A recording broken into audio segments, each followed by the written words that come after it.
In a garage, Charlie's repairing the plane that his wife Sarah gifted him on his birthday. Sarah interrupts him to tell him she's leaving soon for a business conference in London. She invites him to come with her again, but Charlie turns her down because he has lots of work. Sometime later, Charlie arrives at the CIA headquarters. On his way to the decryption and analysis department, he goes through all the security scanners that he invented and finally gets to work. Suddenly he receives a message from Inquiline, a mysterious person he's been in contact with for years. As usual, they have valuable classified intel to sell him, although this time Inquiline warns him that these documents could put the CIA at risk. Charlie tries to guess their location and says Istanbul, but Inquiline brushes him off. Afterward he works on analyzing the material, but surprisingly not even a genius man like him can crack the code. After lunch break, Charlie goes back to his office and gets a call from Sarah, who informs him that she's already arrived in London. However, Charlie already knows because he's been tracking her. They don't talk much because he's desperate to go back to the mysterious documents. Since he still can't crack the code, he takes his computer to the restricted area, where a more advanced system helps him progress faster. It takes him a while, but he finally opens the information in the documents, which leaves him in shock. These are top secret government files revealing that a drone strike disguised as a self-deletion bombing was authorized and covered up. There are clips from the news reporting 150 casualties, including French Special Forces and Danish Marines. This whole operation was organized by Chief Moore, who is also Charlie's boss. That night at home, Charlie tries calling Sarah but she doesn't answer, so he leaves a voicemail. The next day Charlie arrives at the office and is surprised to find Moore waiting for him. Moore takes Charlie to the office of O'Brien, who became director very recently. She explains that there's been a terrorist attack at a hotel in London and Sarah was one of the victims. Charlie refuses to believe it and wants to call Sarah, so Moore turns on the TV to show him the news. The reporter describes how 4 terrorists bursted into the hotel, took 4 hostages and killed 2 of them. Next, Moore plays the hotel's security footage, which shows all the chaos during the incident and confirms that Sarah was one of the victims. When Charlie goes home, he finds dozens of reporters waiting for an interview and the police trying to keep them back.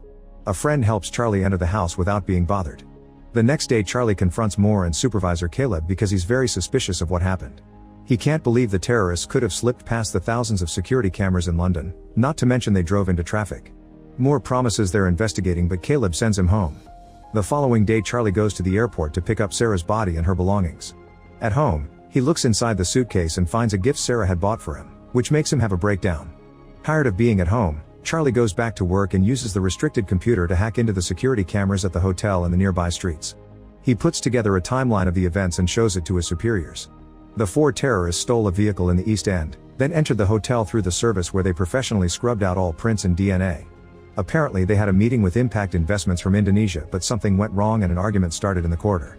One of the firm's security men got angry, so a terrorist opened fire, killing one of the guards and leaving the other one in critical condition. Hotel security was immediately alerted and they called the police. Desperate to leave the building without getting caught, the terrorists entered the conference room and captured some hostages. Sarah was taken because she tried to help some of the attendants to escape. Charlie's run voice and facial analysis, so he's managed to get the identities of the 4 terrorists. They're Mishka from Moscow, a former South African Special Forces operative called Lawrence, mercenary Horst, and former intelligence officer Gretchen. Noticing Caleb's and Moore's lack of reaction, Charlie realizes they already knew all this. They tell Charlie they're already working on it and send him to see a therapist. The next day Charlie hides a chip in his ID badge and passes through security without the scanners detecting it. In his office, he prints all the classified files and uses a skimmer on the printer to make a digital copy. That night Charlie goes to a bar and keeps staring at a jukebox. The following morning Charlie confronts his superiors again using the printed files. He lists all of Moore's dirty missions, like bombing a Syrian hospital and striking an Allied base in Yemen, which killed thousands of civilians. He threatens to take everything to the director and reveals that he's triggered a dead man switch. If he doesn't enter a code every 5 hours, the evidence will be sent to the most important news outlets. In exchange for his silence, Charlie asks for full CIA training, fake passports, cash, a gun, and intel on Sarah's killers. After the meeting, Charlie returns to his car and throws up because of the stress. In the office, Moore says that the dead man switch is a bluff, but Caleb points out they can't risk it. They'll search for the trigger if it's indeed a bluff, then they can arrange a deadly accident during training. Sometime later Caleb and his team try to understand how Charlie copied the confidential files. They discuss the possibility of a skimmer, which wouldn't work on their secured computers but could be used on a printer. Charlie could have sent the files to the printer and used a magnetic strip to copy the data. Searching security footage they confirm that Charlie bought a magnetic strip at a store, but they still can't tell how he took it in and out of the building. The team also searches Charlie's house and eventually discovers he went to a certain bar twice. They go to the bar to search it and find an ABBA CD under the jukebox.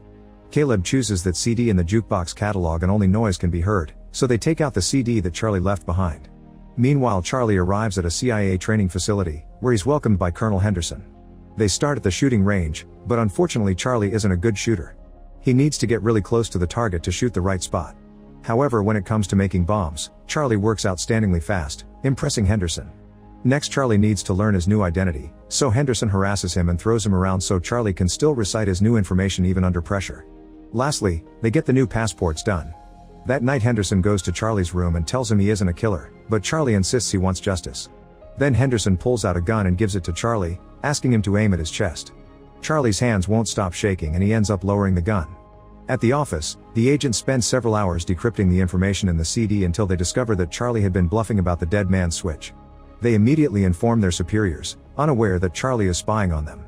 It turns out that the chip he hid on his badge was actually a bug that he planted on the files he gave to his bosses.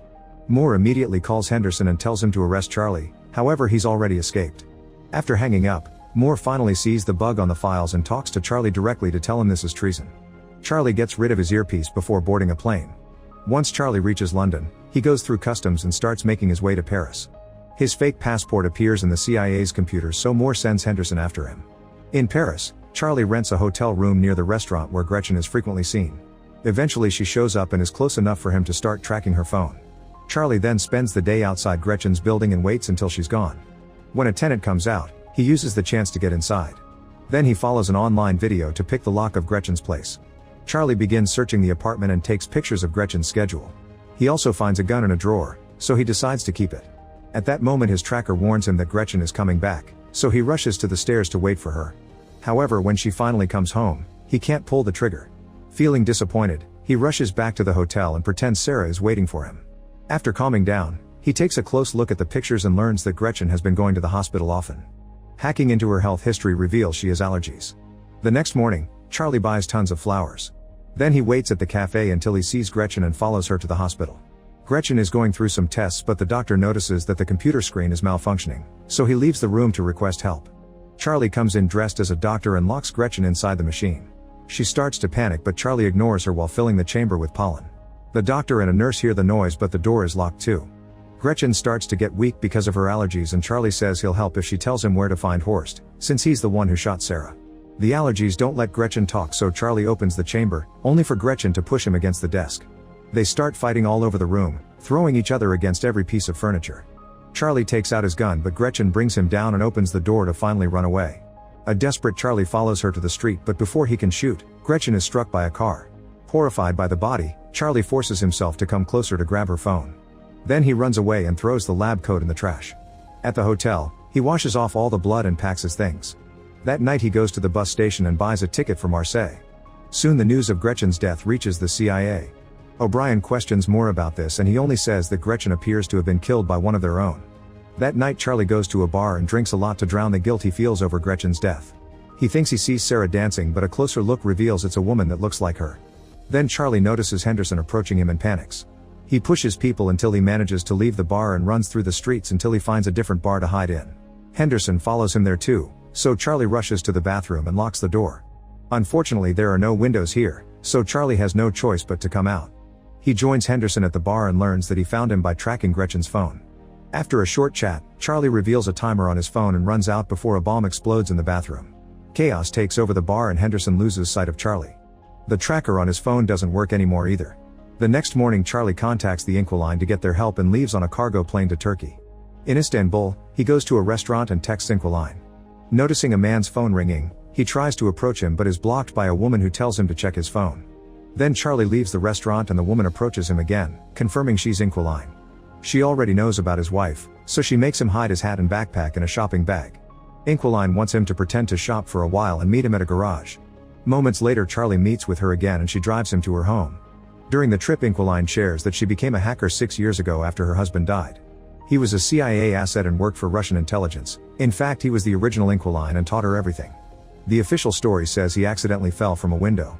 When they reach her home, Inquiline says this is the only place she's managed to stay longer than 3 years and admits she's tired of running.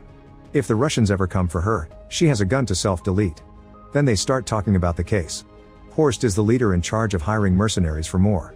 Lawrence is an arms dealer, so Inquiline volunteers to pose as an arms seller to contact him. Lastly, there's Mishka, who travels frequently and posts everything online. They inspect the pictures closely and find a woman with him.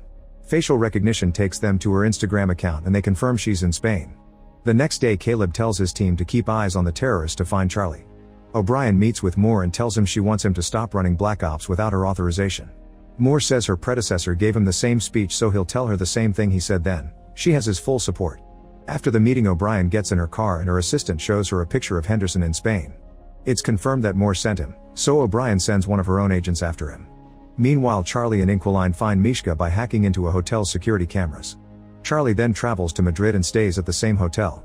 He learns that Mishka likes swimming in the pool that connects two buildings by their roofs. At the same time, Henderson tracks Charlie down in the area. The next day, Charlie starts building a device that will help him get Mishka and hides it inside the hotel. Afterward, he follows Mishka to the bar, unaware of Henderson in the lobby. Charlie sees a suspicious man at the bar and realizes he's seen him before, which means he's being followed. He tells Inquiline through his earpiece, so she searches his face and confirms he's a CIA agent. She also sees Henderson on the camera and tells Charlie to abort, but he wants to stick to the plan. When Mishka goes to the pool, Charlie confronts him to ask where to find Horst. If he doesn't talk, the pool will be destroyed. Mishka doesn't believe him and starts swimming away, so Charlie presses a button and the glass starts to crack. A desperate Mishka starts swimming faster, but it's too late. The glass breaks and he falls to his death while the water floods the street. Then Inquiline warns Charlie that Henderson and the other agent are coming closer and gives him directions to escape. A chase ensues and Henderson almost catches him, but at that moment the other agent also attacks.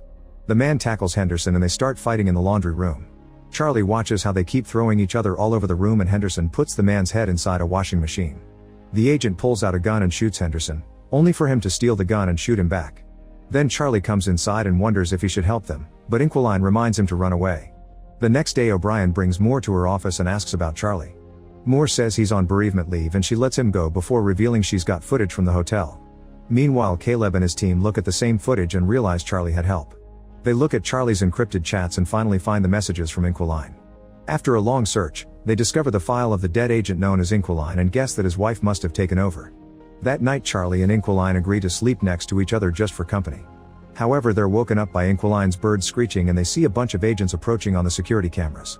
The duo immediately runs through a hidden tunnel in the wall and as they make their way out, Charlie sees a drone in the sky. By sneaking into another building, the duo manages to keep going and leaves the neighborhood right before the agents storm into the house. The computer is already deleting all the files, so there's nothing left for them. After running down the beach, the duo gets to Inquiline's car and they're seen by the drone.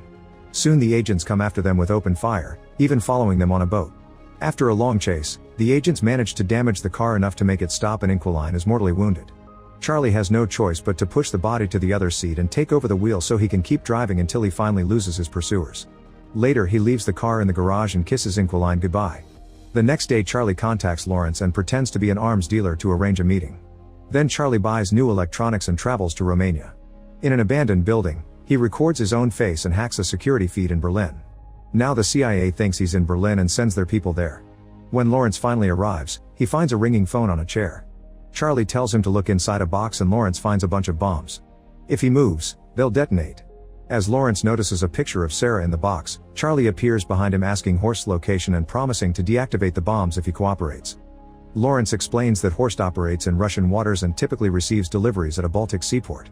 Charlie then asks how to contact Horst, so Lawrence says he only gets messages through secret codes from his men. All the numbers and names are on his phone, which he tosses on the ground. After grabbing the phone, Charlie leaves and hears the bombs killing Lawrence in the other room.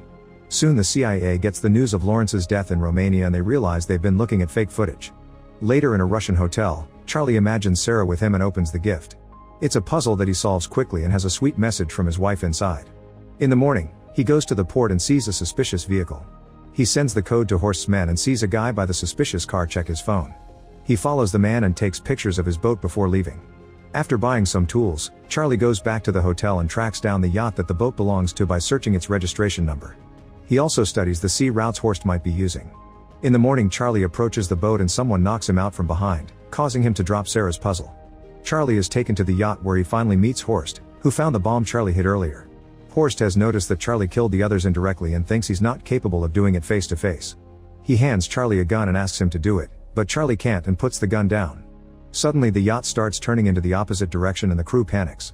Charlie reveals he's taken control of the yacht, which is CIA administered. Since he worked on the protocols that protect this yacht, It was easy for him to hack into it and send it to Finland.